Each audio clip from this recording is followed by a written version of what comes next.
8월 넷째 주일 일부 예배 다같이 사도신경 고백함으로 시작하겠습니다. 전능하사 천지를 만드신 하나님 아버지를 내가 믿사오며 그 외아들 우리 주 예수 그리스도를 믿사오니 이는 성령으로 잉태하사 동정녀 마리아에게 나시고 본디오 빌라도에게 고난을 받으사 십자가에 못 박혀 죽으시고 장사한 지 사흘 만에 죽은 자 가운데서 다시 살아나시며 하늘에 오르사 전능하신 하나님 우편에 앉아 계시다가 저리로서 산자와 죽은 자를 심판하러 오시리라. 성령을 믿사오며 거룩한 공회와 성도가 서로 교통하는 것과 죄를 사하여 주시는 것과 몸이 다시 사는 것과 영원히 사는 것을 믿사옵나이다. 아멘. 사랑과 긍휼이 많으신 하나님, 여전히 무더위 가운데서도 지난 한 주간 동안 저희들을 지켜주시고 오늘도 귀한 8월 넷째 주일 성의를 주셔서 주의 사랑하는 성도들이 사모하는 마음으로 주의 전에 이르게 하여 주심 감사합니다. 오늘도 우리의 마음을 열고 온전히 주께 찬양 경배 드리는 복된 시간 되기를 원합니다. 코로나와 더위 가운데 있는 주의 백성들을 근구하시고 연약한 부분들을 채워주시고 또 어렵고 힘든 상황에 있는 모든 여건들을 예전과 같이 회복되게 하여 주시기를 원합니다. 출타 중에 있는 성도들 오고 가는 모든 그런들을 안전하게 해주시고 특별히 세운 주의 사랑의 교회가 하나님의 귀한 복음의 사역을 잘 감당하는 교회로 세워지게 하여 주시고 우리에게 주신 직분과 달란트들 은사들을 잘 사용할 수 있는 지혜를 더하여 주옵소서. 오늘도 저희들이 주 앞에 나와싸우니 그냥 돌려보내지 마시고 하나님의 말씀으로 충만케 하시고 어려운 모든 환경 가운데서 어려운 모든 것들을 극복할 수 있는 담력과 지혜를 갖게 해 주시며 힘이 연약하고 부족한 종도 세워주셔사오니 오늘 이 시대에 필요한 말씀들을 우리 성도들에게 허락하여 주시옵소서. 예수 그리스도 이름으로 기도드리옵나이다. 아멘. 84장 1절 보겠습니다.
하나님의 말씀은 열왕기상 9장 1절에서 7절 구약성경 528페이지 열왕기상 9장 1절에서 7절 말씀을 함께 합독하겠습니다.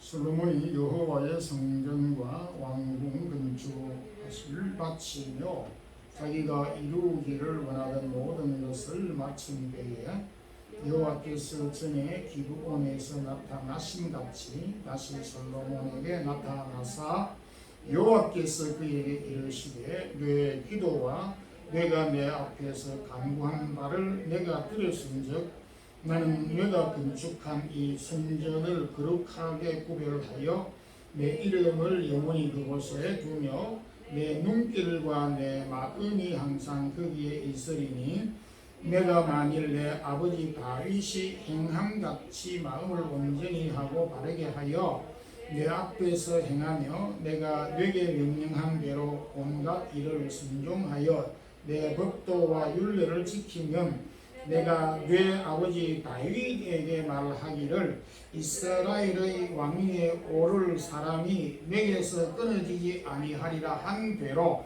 내 이스라엘의 왕위를 영원히 견고하게 하려니와 만일 너희나 너희의 자손이 아주 돌아서서 나를 따르지 아니하며 내가 너희 앞에 둔 나의 계명과 법도를 지키지 아니하고 가서 다른 신을 섬겨 그것을 경배하면 내가 이스라엘을 내게 그들에게 준 땅에서 끊어버릴 것이요 내 이름을 위하여 내가 거룩하게 구별한 이 성전이라도 내 앞에서 던져버리려니 이스라엘은 모든 민족 가운데서 속단거리와 이야기거리가 될 것이며. 아멘.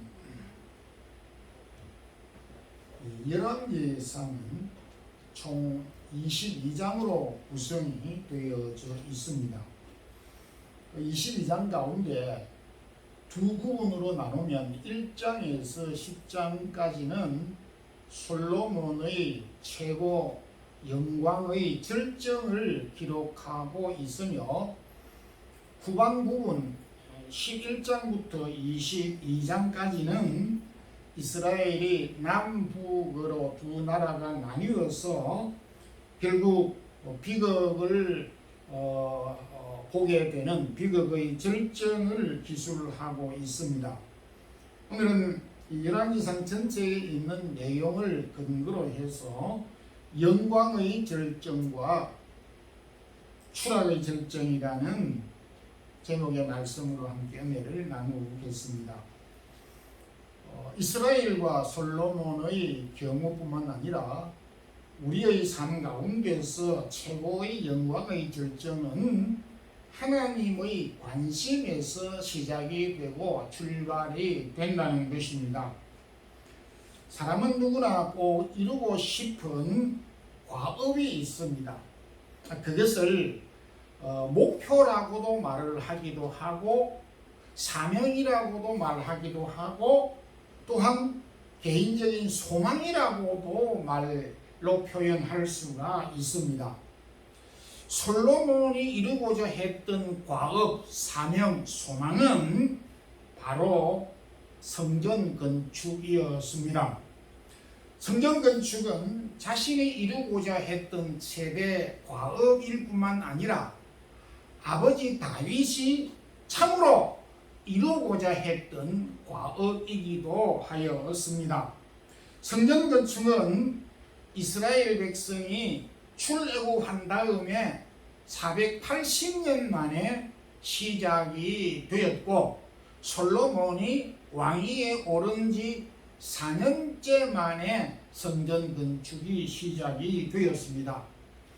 480년이라고 하는 이 연대는 굉장히 이스라엘 백성들에게 소중한 연대로서 480년 전에 그들이 애국의 종로로 하던 상태에서 그리고 이제는 자신들의 손으로 성전을 지어서 그 성전에서 하나님을 경배하였다는 점에서 상당히 대조되는 그런 연대이기도 합니다.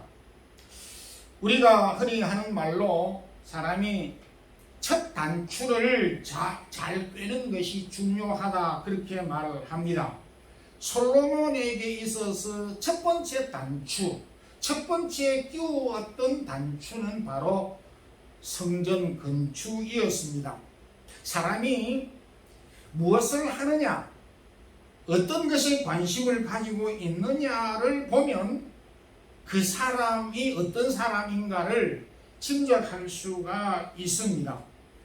솔로몬이 최대의 관심사이고 솔로몬에게 최대 과업이고 솔로몬에게 최대 목표였고 소망이었던 이 소망을 성전 건축에 목표를 둔 이유가 무엇이겠습니까?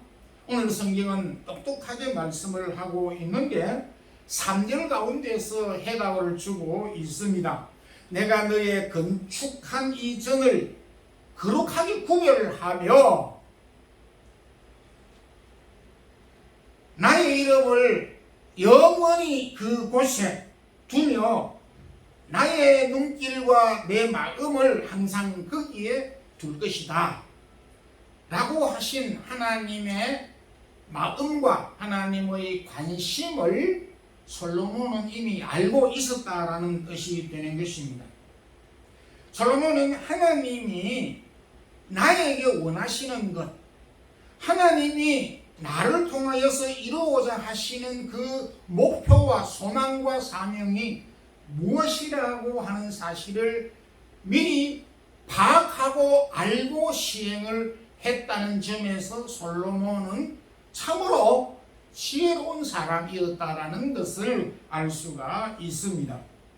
우리가 살아가게 될 때에 나의 관심과 의지도 소중하지만은 그보다 앞서 하나님이 나를 통해서 뭘 하시고자 할 것인가, 하나님이 나를 통해서 이루고자 하는 목표와 소망이 무엇인가를 알고 행할 때에 그보다 더 강할 수가 없고 그보다 더 자신 있게 일을 할 수 있는 것이 없을 것입니다.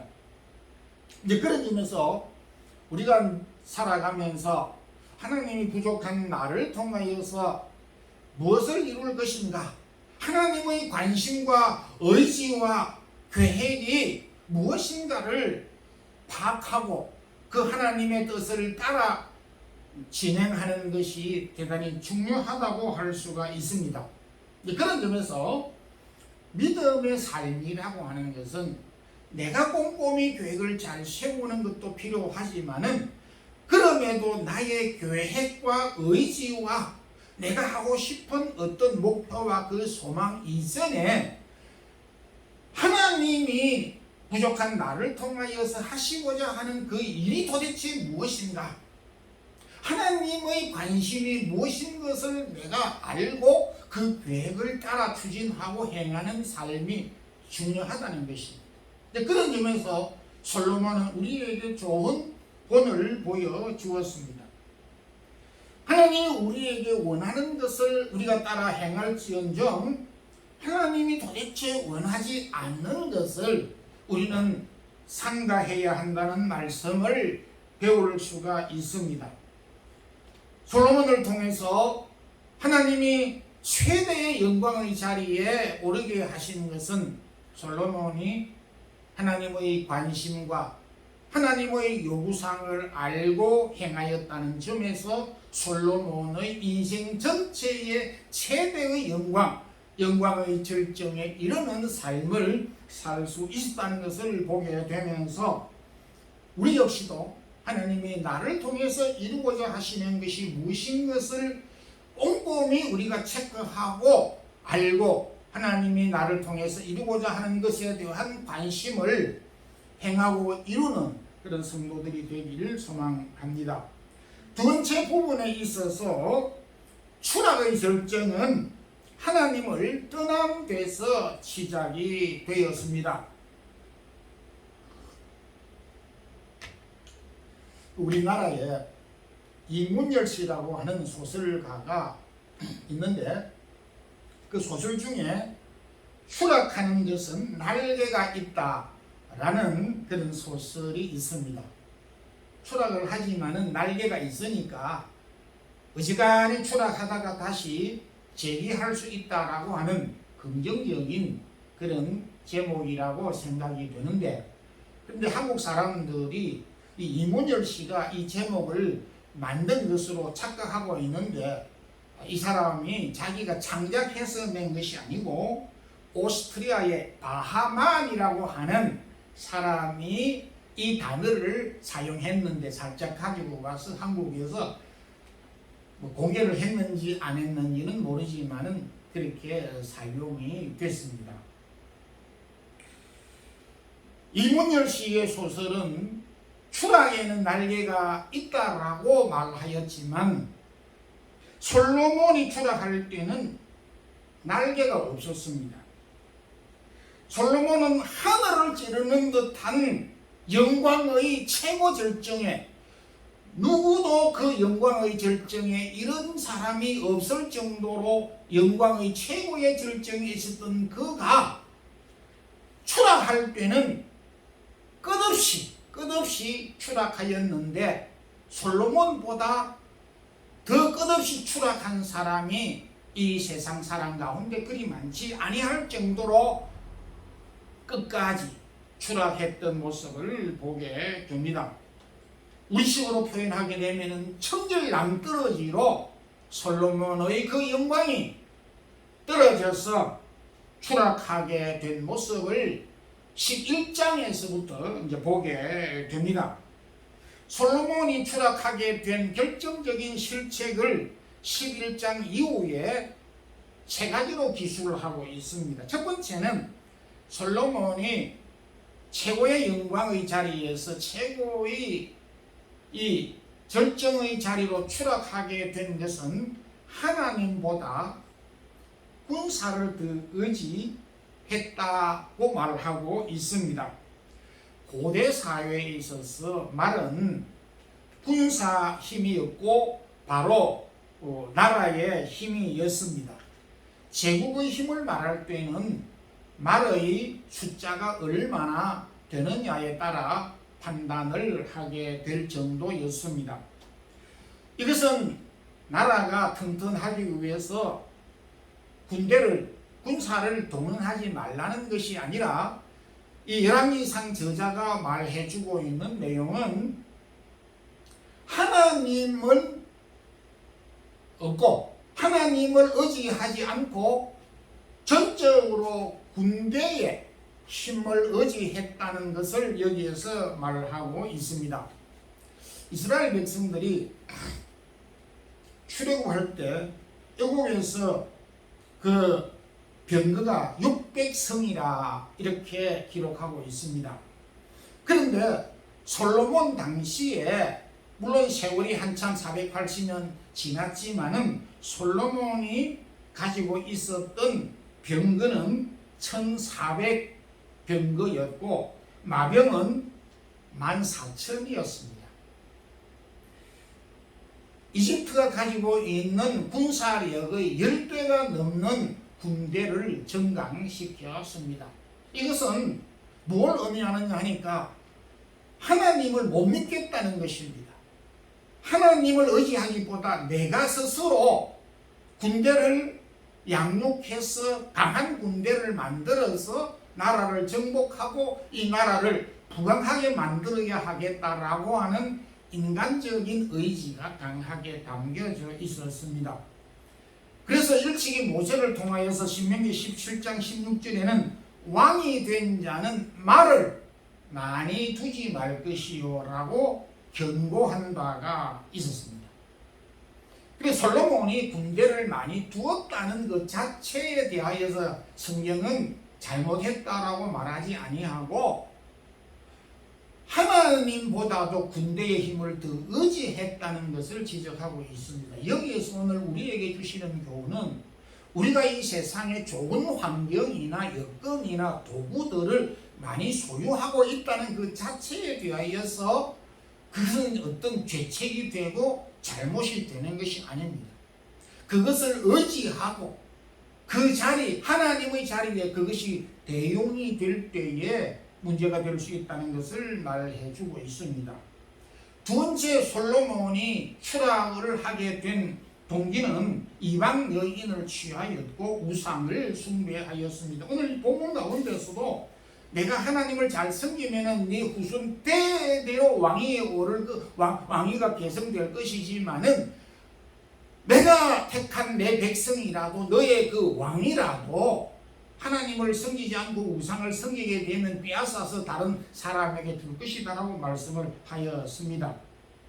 열왕기상 11장에서 보게 되면 후비가 왕후가 700이요 빈장첩이 300이요 그리고 왕비들이 왕의 마음을 돌이켰다. 첩을 1000명이나 둔 것은 상상도 할 수 없는 일이라 치더라도 그것도 모자라서 이방 여인들이 원하는 대로 하나님을 버리고 이방 여인들이 섬기는 그들의 신을 하나님 대신 섬겨 보였다. 엄청난 과오였습니다. 하나님을 정면으로 대적하고 도전하는 일이었습니다. 세 번째는 사치와 연락에 빠졌습니다. 전도서 2장 1절 이후에 보게 되면 무엇이든지 내 눈이 원하는 것을 금하지 아니하였고 내 마음이 즐거워하는 것을 막지 아니하였을 정도로 다 했다는 것입니다. 그러니까 한마디로 표현하면 솔로몬은 본능적으로 살았습니다. 본능적으로 살았다라고 하는 말은 짐승처럼 살았다라는 말로도 해석을 할 수 있을 정도로 사람이 아닌 모습으로 본능적으로 살았던 솔로몬의 최후를 보게 되는 것입니다. 성경 여러 곳에서 우리가 찾아보더라도 저도 궁금했습니다. 참으로 하나님을 위하여서 기쁘게 성전을 지었고 최고의 영광의 자리에 오른 그가 끝없이 추락하였는데 그 많은 소유며 그 많은 영광이며 그 많은 권력이며 그 축복들을 이웃을 위하여서 사용했다라고 하는 성경 구절을 찾아볼 수가 없습니다. 그가 했는지 안 했는지는 정확하게 찾아볼 수가 없지만 성경은 솔로몬의 그 부귀영화를 그 누구를 위해서 사용했다 라고 기록한 곳이 없고 모두 자기를 위해서 사용했다라고 하는 점에서 이 솔로몬은 정말 극과 극의 인생을 살았다라고 말할 수가 있습니다. 그 결과 열왕기상 11장 11절 13절에서 내가 결단코 이 나라를 내게서 빼앗아서 내 신하들에게 나누어 줘 버릴 것이다. 이렇게 직접적으로 이야기를 하였습니다. 열왕기상 저자는 오늘 이 솔로몬의 최고의 영광과 최고 이 추락의 절정을 소개를 해주면서 우리에게 교훈해 주고자 하는 여러 가지 내용들이 있겠습니다만은 참 우리가 하나님의 관심을 알고 하나님의 뜻을 기억하고 행하고자 할 때에 하나님은 우리를 높이 세우시고 최고의 영광의 자리에 최고 어떤 자리에 우리를 높여주시겠지만은 그러나 하나님을 던질 때에 하나님이 원치 않은 길로 행해버릴 때에 하나님은 끌어서 내려서 그 모든 것을 하나도 남기지 아니하고 흩어버리신다라고 하는 것을 우리에게 교훈해 주고 있습니다. 그런 점에서 우리가 살아가게 되면서 무슨 일을 계획하고 행할 때에도 하나님의 관심과 의지가 무엇인 것을 아주 우리가 뚜렷하게 파악하고 또 그것을 따라서 행해야 할 필요가 있는 것을 배우게 됩니다. 마지막 세 번째로 오늘 이 본문은 최고의 영광과 최고의 추락의 롤 모델로 제시를 하고 있습니다. 저는 보링을 쳐본 일이 그렇게 많지는 않지만은 좋은 스포츠 중에 하나입니다. 보링의 역사가 스포츠학에서 얼마만큼 그 역사가 오래됐는지 기술하고 있는지는 저는 잘 모르겠습니다. 그러나 보링의 역사는 종교개혁자 마르틴 루터가 종교개혁을 할 당시에 참 도주를 하게 되고 자기 몸 하나를 가눌 수 없는 그런 위험의 지경에 고립되어져 있는 상 가운데 그 무례함을 없애기 위해서 그 스스로 만들어낸 놀이 가운데 오늘날 그 독일에서 케겔이라는 그런 그 스포츠 놀이가 있는데 9개 병을 세워놓고 공을 굴려서 맞추어서 쓰러뜨리는 그 운동에서 보링이 시작이 되었다라고 합니다. 루터가 사용했던 케겔의 그 병은 9개였는데 10개가 요즘에는 추가가 되어서 10개로 해서 보링이 요즘에는 그 시작이 되었습니다. 보링에서 가장 중요한 것은 제일 앞부분 첫머리에 있는 핀을 1번 핀이라고 그러고 뒤에 두 번째 두 개가 2번, 3번 핀입니다. 그런데 그 뒤에 그게 5번 핀인데 보링을 하는 그 전문가들은 1번 핀이 가장 소중한 핀이 아니고 2번과 3번 사이에 숨어있는 5번 핀에게 힘을 많이 주어서 5번 핀을 맞추면은 이 10개, 9개 핀이 쓰러지게 된다는 원리로 해석을 하고 있습니다. 그래서 보링의 10개의 핀 가운데 5번 핀을 부를 때 사람들은 킹핀이라 그렇게 말합니다. 10개 핀 가운데 핵심이 되는 핀이다, 이렇게 설명을 하는 것입니다. 그래서 킹핀 5번을 제대로 맞추면 9개, 10개가 모조리 다 쓰러뜨려지면서 스트라이크가 된다라고 말을 합니다. 열왕기상 1장에서 22장 전체 가운데에 많은 인물들이 나옵니다. 인물 가운데에 솔로몬이 보링을 비유하면 킹핀에 해당하는 사람입니다. 킹핀에 해당하는 사람이 바로 솔로몬이다 라고 하는 이야기입니다. 앞서 제가 보링을 비유 들었습니다만은 1번 핀을 맞출 때에는 한 2개 쓰러지고 나머지 핀들은 그대로 서 있습니다. 근데 오늘 이 본문은 열왕기상은 킹핀이 무너지면 다 무너진다. 킹핀에 해당하는 솔로몬이 무너지면 이스라엘 자체가 무너졌다. 그런 이야기인 것입니다. 실제 하나님은 솔로몬을 킹핀과 같은 역할을 하게 했고 또 그 역할을 했습니다. 이후 솔로몬이 범죄하고 난 다음에 이스라엘 모든 19왕들은 모조리 스트라이크로 다 범죄하고 다 솔로몬이 행한 것 같이 범죄에 빠지고 다 무너지게 되어졌습니다. 처음 듣는 이 말씀을 보면서 어떻게 이렇게 킹핀이 무너지면 모든 핀들이 다 무너지는 것과 같이 이스라엘이 솔로몬 하나가 무너졌다고 해서 그 역사가 그렇게 송두리째 뿌리 뽑히게 되어질 수 있을 것인가? 결국은 솔로몬이 이방신을 섬기게 됨으로써 이스라엘이 남북으로 나누어지게 되었고 아수르와 바벨론에 다 침공을 당해 패망하게 되는 결과를 가져왔습니다. 오늘 성경은 우리에게 많은 것들을 교훈해 주고 있습니다. 요한복음 21장 3절에 베드로가 나는 물고기를 잡으러 가노라 하니 그들도 함께 우리도 가겠노라 하니라. 예수님께서 십자가에 달리시고 죽으신 이후에 베드로가 낙심하여서 나는 물고기를 잡으러 가겠다라고 하니까 다른 제자들도 우리도 물고기를 잡으러 가겠다 따라갔습니다. 어쩌면 신약의 킹핀 역할을 한 사람이 베드로라고도 볼 수 있는데 베드로가 무너지니까 다른 제자들도 다 무너졌고 베드로가 하는 대로 다 따라가게 되었습니다. 반대로 바울은 데살로니가 교회를 칭찬하기를 마게도냐와 아가야의 모든 믿는 자의 본이 되었다라고 말을 하게 됩니다.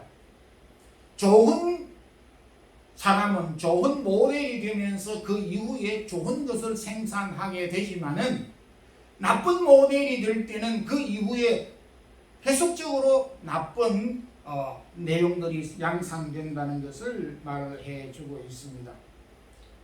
오늘 열왕기상 저자는 우리에게 많은 것들을 권해 주는 가운데 특별히 솔로몬을 통해서 하나님의 의지와 관심이 무엇인가를 생각하면서 행하는 지혜가 우리에게 필요하다. 솔로몬이 하나님의 관심과 하나님의 의지와 뜻을 파악해서 그대로 행하였을 때에 최고의 영광의 절정에 이르렀지만은 하나님의 마음에서 떠나버리게 될 때에 그렇게 영광고 가치 있는 것도 다 가치를 잃어버리게 되고 빼앗겨버리는 비극의 역사가 일어났습니다. 그런 점에서 오늘 우리가 살아가게 되면서 하나님의 의지와 관심, 하나님의 마음이 어디에 있느냐를 우리가 깊이 행하면서 행하는 삶, 그런 좋은 또 모델을 가지고 행하는 성도들이 되기를 주님의 이름으로 축원합니다.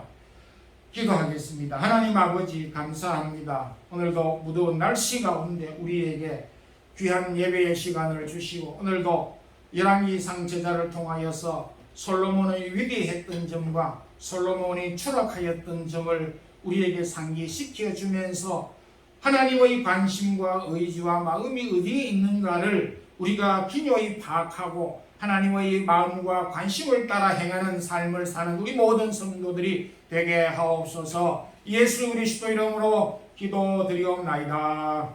아멘.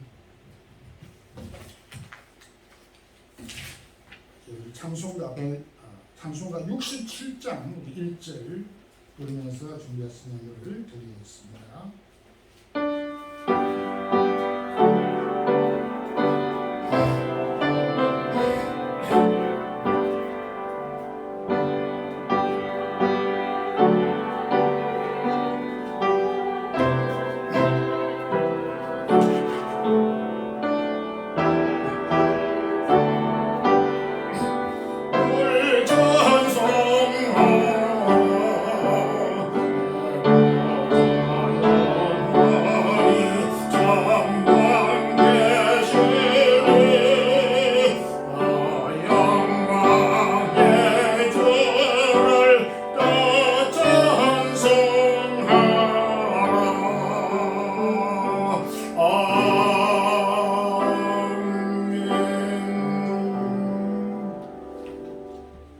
고마우신 하나님 아버지, 오늘도 저희들을 사랑해 주시고 주의 사랑하는 성도들이 몸과 마음과 귀한 예물들을 드렸습니다. 사랑하는 성도들의 가정과 허락한 자녀들과 성도들에게 허락한 기업들을 주께서 돌보시고 이렇게 어려운 여건 가운데서도 하나님께서 일할 수 있는 은혜를 더하여 주시고 필요를 채워 주시기를 원합니다. 사랑하는 성도들의 관심, 하나님의 관심이 되게 하여 주시고 사랑하는 모든 성도들의 소망과 사명이 하나님이 원하시는 소망과 사명이 되게 해 주시기를 원합니다. 이 어려움을 극복할 수 있는 믿음의 담력을 우리 모든 성도들에게 허락하여 주시옵소서. 주 예수 그리스도의 크신 은혜와 하나님의 무한하신 사랑과 성령의 교통하심이 오늘도 우리가 믿음의 삶을 행할 때에 하나님의 관심과 의지와 마음을 따라 행하며 사는 모든 성도들에게 이제부터 영원토록 함께 있을지어다. 아멘.